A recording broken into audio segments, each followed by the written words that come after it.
ጊዜው የመጀመሪያው የሥነ ፍጥረት ቀን ነው። ቦታው ደግሞ ዓለመ መላእክት። ቅዱስ እግዚአብሔር ቅዱሳን መላእክቱን ፈጥሮ ተሰወረባቸው። ይህን ጊዜ በፍጥረታት ታሪክ ውስጥ የመጀመሪያውን ጥያቄ መላእክት አቀረቡ። ጥያቄያቸው ማን ነው የፈጠረን? ከየትስ ነው የመጣ ነው የሚል ነበር። በቀድሞ ስሙ ሳጥናኤል የተባለው መልአክ በቦታ አቀማመጥ ከሁሉም መላእክት በላይ ስለሚገኝ ለመላእክቱ ጥያቄ እኔ ነኝ የፈጠርኳችሁ በማለት ምላሽ ሰጠ። የመላእክቱ ጥያቄ ግን በዚህ የሳጥናኤል ምላሽ አላበቃም ነበር። አንተ በቦታ አቀማመጥ ከሁላችን በላይ ስለሆንክ ፈጠርኳችሁ ካልክ እኛ ደግሞ ከበታቻችን ያሉትን ፈጥረናቸዋል ማለት ነው ሲሉ ወሳኝ ጥያቄ ሰነዘሩ። ይህን ጥያቄ ተከትሎ መላእክቱ አዎ ሳጥናኤል ፈጥሮናልና በፍጹም እሱ አልፈጠረንም፣ እሱም እንደኛው ያለ ነው በሚሉ ቡድኖች ተከፈሉ። ሌሎች ደግሞ ድምፀ ተአቅቦ አደረጉ። በሰማያውያኑ ሰራዊት ዘንድ ጥያቄ የወለደው ክርክርና መጠራጠር ተነሳ። ዓለመ መላእክት ተጨነቀ። በዚህ ክርክርና ለመግባባት መሃል አንድ ግርማው የሚያስፈራ እሳታዊ መልአክ በነጎድጓዳማ ድምፁ እንዲህ ሲል ተደመጠ። የፈጠረንን አምላካችንን እስክናቀው ድረስ ባለንበት እንጽና። ዛሬ የማረጋጋት አገልግሎቱን ከዓለመ መላእክት እስከ ካህኑ ዘካርያስ፣ ከሰለስቱ ደቂቅ እስከ ቅድስት ድንግል ማርያም፣ ከነቢዩ ዳንኤል እስከ ቅዱስ ቂርቆስና ቅድስት ኢየሉጣ ድረስ ለዘመናት ያለማቋረጥ ደስታና የምሥራቹን ለፍጥረት በመስበክ ስለሚታወቀው መጋቤ ሐዲስ ቅዱስ መልአክ ጥቂት ነግራችኋለሁ። አብራችሁኝ ቆዩ።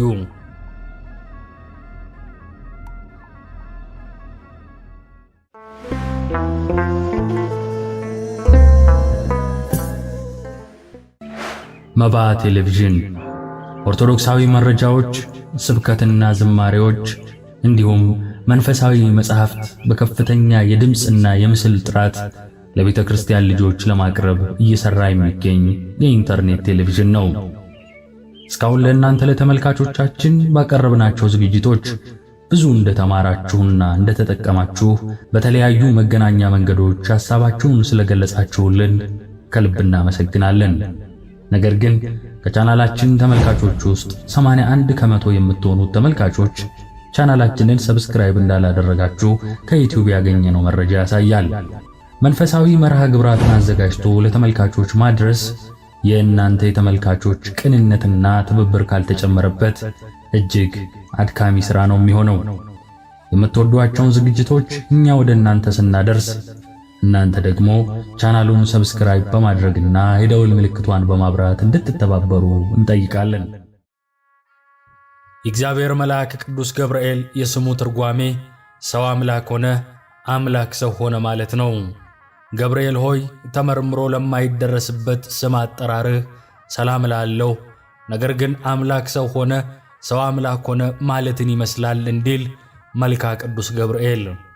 ቅዱስ ገብርኤል የጌታችን የመድኃኒታችን የኢየሱስ ክርስቶስን መምጣትና ሰው መሆን ለመናገር ተልኮ የምሥራች ዜናን ያበሰረ፣ በዳቢሎስ የተንኮል ወጥመድ ገብተው ለተሰናከሉ ፈጥኖ ለእርዳታ የሚደርስ፣ በጨለማና በሞት ጥላ ውስጥ ለሚኖሩ ሁሉ የብርሃን ፋና ያበራ፣ ሰብአ ሰገልን የመራ ቅዱስ መልአክ ነው።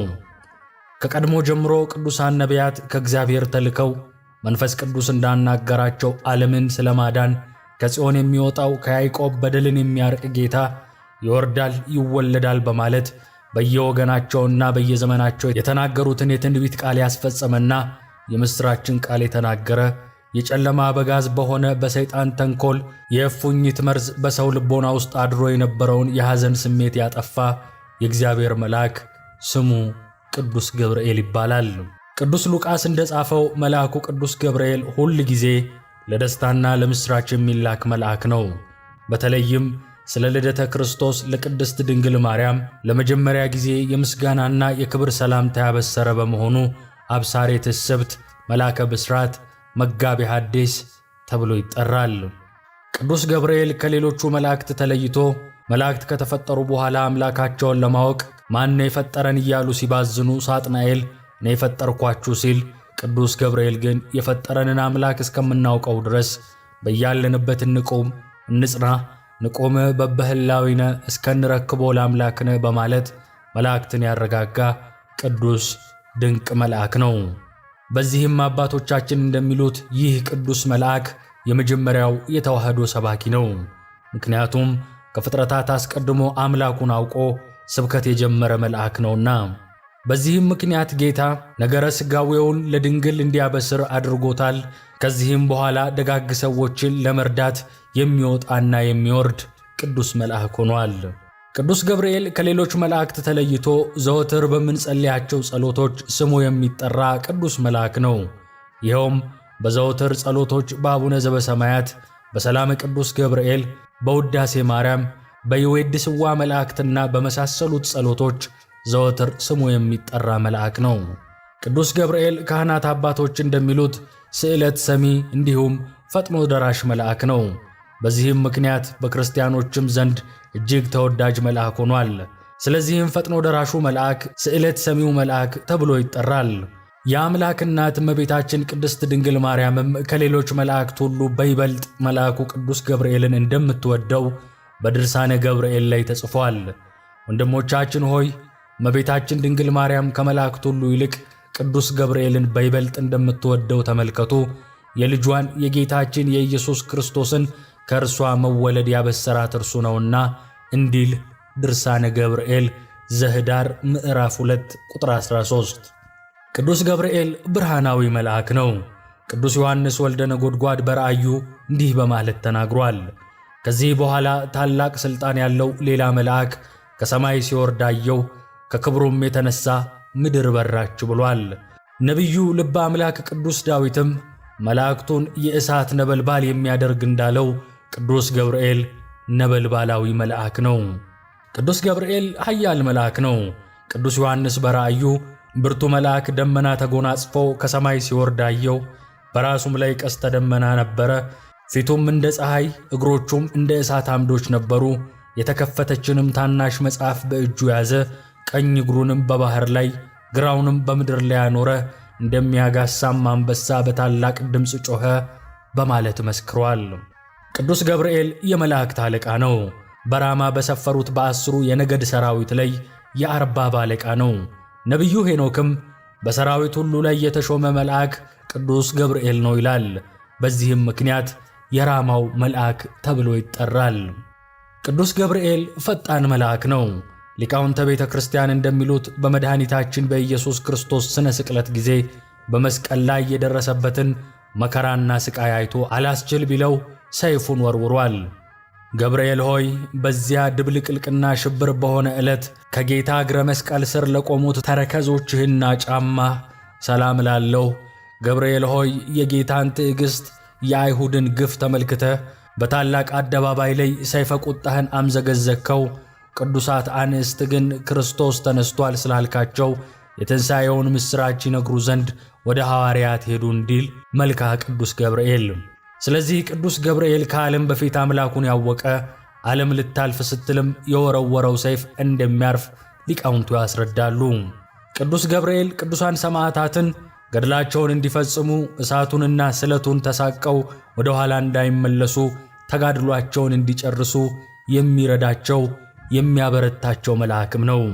ለዚህም ተጠቃሹ ቅድስት ቤተ ክርስቲያን በሐምሌ 19 ቀን መታሰቢያቸውን የምታደርግላቸው የቅዱስ ቂርቆስና የቅድስት ኢየሉጣን ከቅዱስ ገብርኤል ጋር ያላቸውን ታላቅ ታሪክ እዚህ ጋር መጥቀስ ተገቢ ነው።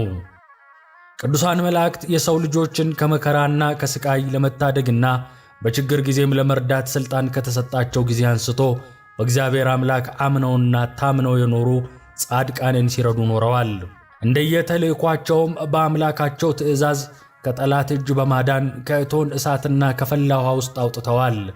በማዕበል ከመስጠም አድነዋል። እንዲሁም በአራዊት አፍ ከመበላት ታድገዋል። ኃያሉ ሊቀ መላእክት ቅዱስ ገብርኤልም በሐምሌ 19 ቀን ከእግዚአብሔር ዘንድ ተልኮ ቅዱስ ቂርቆስና ቅድስት ኢየሉጣን ከእሳት አድኗቸዋል።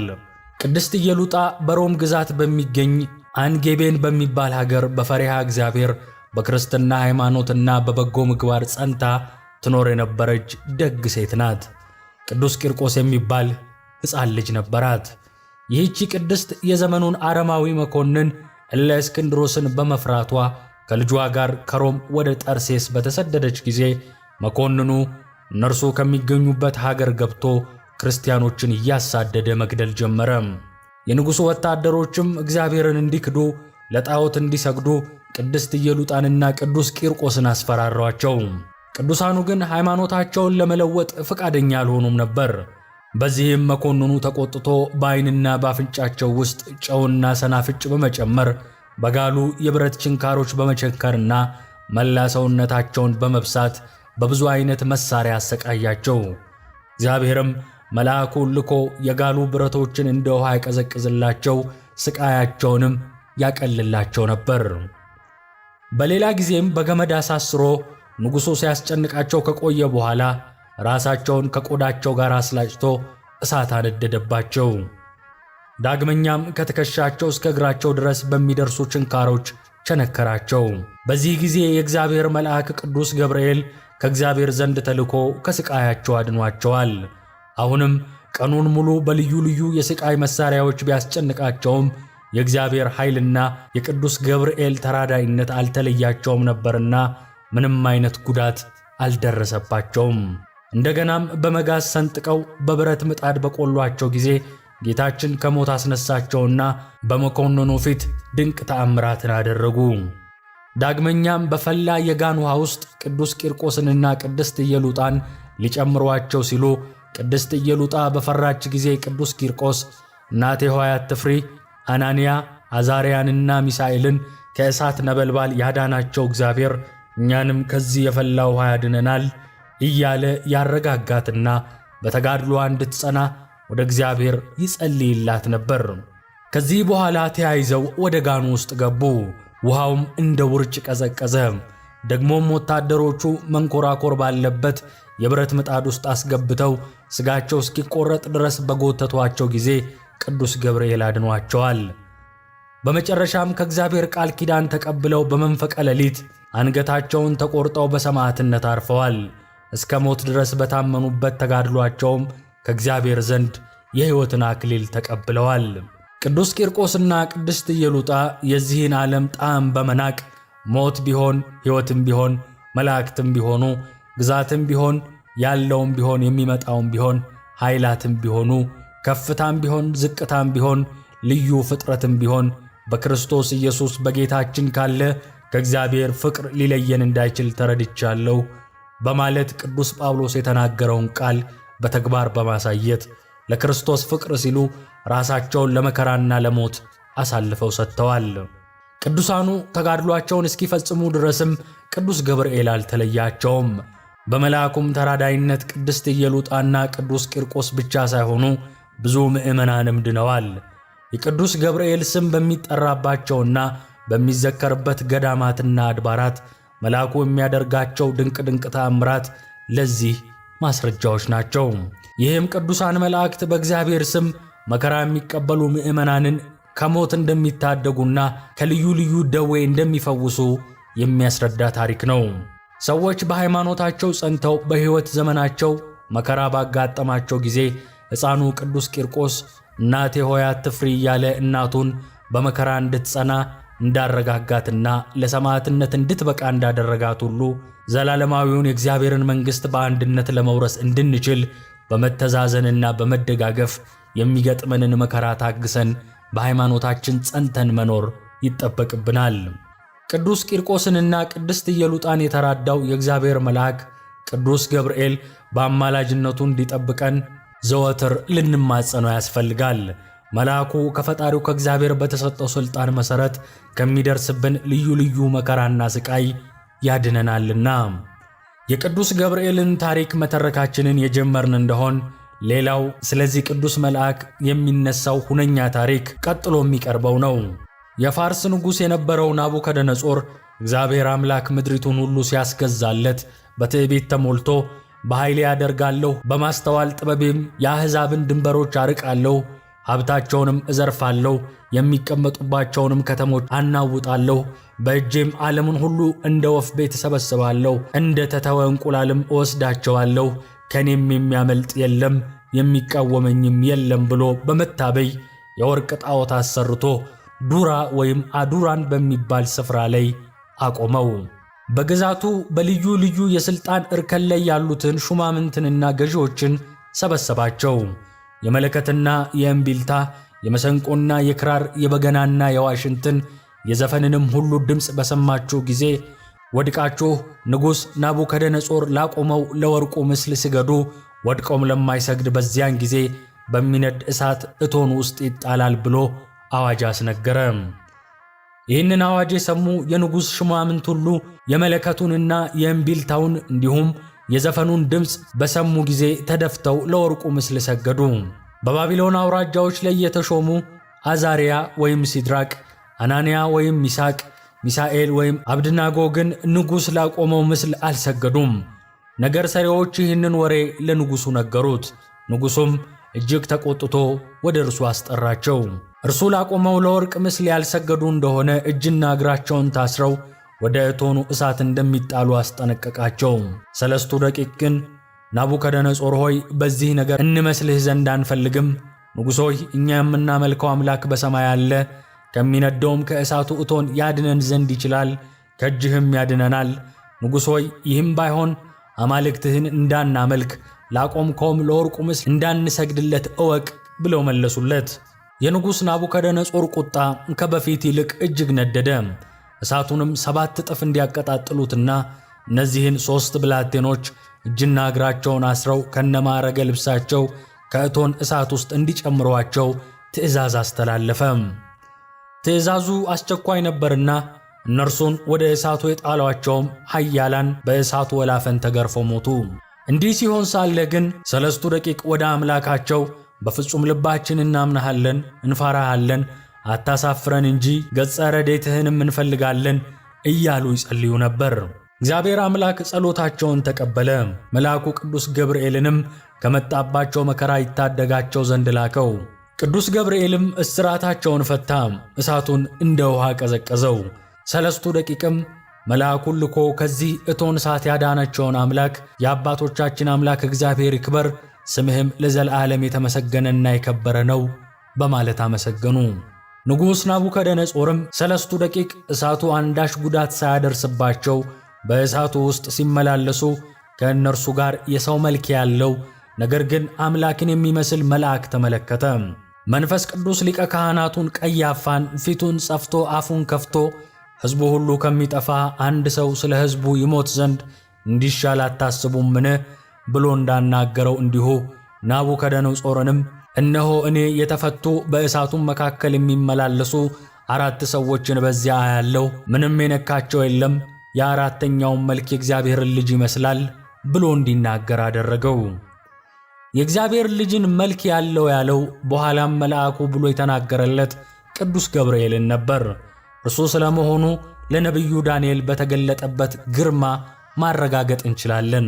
ናቡከደነጾርም ወደ እሳቱ እቶን በመቅረብ እነዚህ ብላቴኖችን እናንተ የልዑል አምላክ ባሮች ሲድራቅና ሚሳቅ አብድናጎብም ኑ ውጡ ብሎ ተናገራቸው። እነርሱም ከእሳቱ ወጡ። ሹማምንቱና መኳንንቱ፣ አማካሪዎችና የአገር ገዢዎች ሁሉ እሳቱ በእነዚህ ብላቴኖች ላይ አንዳች አቅም እንዳልነበረው ከጠጉራቸውም ቅንጣት አንዱን እንኳን እንዳላቃጠለው ሰናፊያቸውም እንዳልተለወጠ የእሳቱም ሽታ እንዳልደረሰባቸው ተመለከቱ። ንጉሥ ናቡከደነጾርም መልአኩን ልኮ ያዳናቸውን የእነዚህን ቅዱሳንን አምላክ አመሰገነ። በእነርሱ አምላክ ላይም የስድብን ቃል የሚናገር ሰው እንደሚገደልና ቤቱም የጉድፍ መጣያ እንዲሆን አዋጅ አስነገረ። አናንያ፣ አዛርያና ሚሳኤልም በንጉሡና በሹማምንቱ ዘንድ ሞገስ አገኙ፣ በክብርም ከፍ ከፍ አሉ። ስለዚህም ቤተ ክርስቲያን መንጎቿ የእምነትን ፍሬ ከእነዚህ ብላቴኖች ተምረው እግዚአብሔርን በማምለክ እንዲጸኑና የመልአኩን የቅዱስ ገብርኤልን ተራዳይነት እንዲረዱ በታኅሳስ 19 ቀንና በሐምሌ 19 ቀን በዓላትን ሰርታ ትዘክራለች። በታላቅ ድምቀትም ታከብረዋለች። እንደ ቤተ ክርስቲያን አስተምህሮ እምነት በድርጊት ሊታይ የሚገባው ክርስቲያናዊ ተግባር ነው። በክርስቶስ ኢየሱስ አምናለሁ የሚል ሁሉ ካመነበት ጊዜ አንስቶ ክርስቶስን መስሎ ለመኖር ሊተጋና በዚሁም መንገድ ሊመላለስ ይገባዋል። በሰለስቱ ደቂቅም ሆነ በቅዱስ ቂርቆስና በቅድስት ኢየሉጣ የታየው እምነት በአንድ ጀንበር የተገነባ የእምነት ደረጃ ሳይሆን ከልጅነታቸው ጀምሮ በአንድ እግዚአብሔር ታምነው በቅድስና ሕይወት በመመላለስ የመጣ የእምነት ደረጃ ነው። እነዚህ ብላቴኖች በእግዚአብሔር ዘንድ የሚያገኙትን የድል አክሊል ተስፋ አድርገዋልና 49 ክንድ ያህል የነደደውን የእሳት እቶን አላስፈራቸውም። በእግዚአብሔር ላይ ያላቸው ጽኑ እምነት በእሳት ተቃጥለው ለመሞት እንኳን አስጨከናቸው። እንዲህም ሆነው በመገኘታቸው በእምነታቸው እግዚአብሔርን ደስ አሰኙት። ስለዚህም እግዚአብሔር ባለሟሉን ቅዱስ ገብርኤልን በመላክ ከእሳቱ እቶን ታደጋቸው። ይህ ታላቅ የሆነ እምነት ሰዶማውያን ገዢዎች በተነሱባት በአሁኗ ዓለም በእኛ በክርስቲያኖች ላይ ሊታይ የሚገባው እምነት ነው። እነዚህ ገዢዎች ኢኮኖሚያዊ ጡንቻቸውን ታምነው ነፍሳችን በእነርሱ እጅ የተያዘች መስሏቸው በእኛ ላይ ሰይጣናዊ ሕግጋትን ሊጭኑብን ደፋ ቀና ይላሉ። ስለዚህም እኛ ክርስቲያኖች የምድሪቱ ገዢዎች እኛን ለማስፈራራት ሲሉ በእኛ ላይ ያነደዱትን እሳት በመልአኩ በቅዱስ ገብርኤል ተራዳይነት እንዲያጠፋልን በእግዚአብሔር ታምነን በእምነት ልንቃወማቸው ይገባል። እግዚአብሔር አምላክ ከእነዚህ ከክፉ ሰዶማውያን ገዢዎች ጥፋት ምድራችንን ይታደጋት። የመልአኩ ቅዱስ ገብርኤል ምልጃና ጸሎት ይጠብቀን ለዘለዓለሙ አሜን። ሰውነንና በምድር ስንኖር ፈተና ይገጥመናል።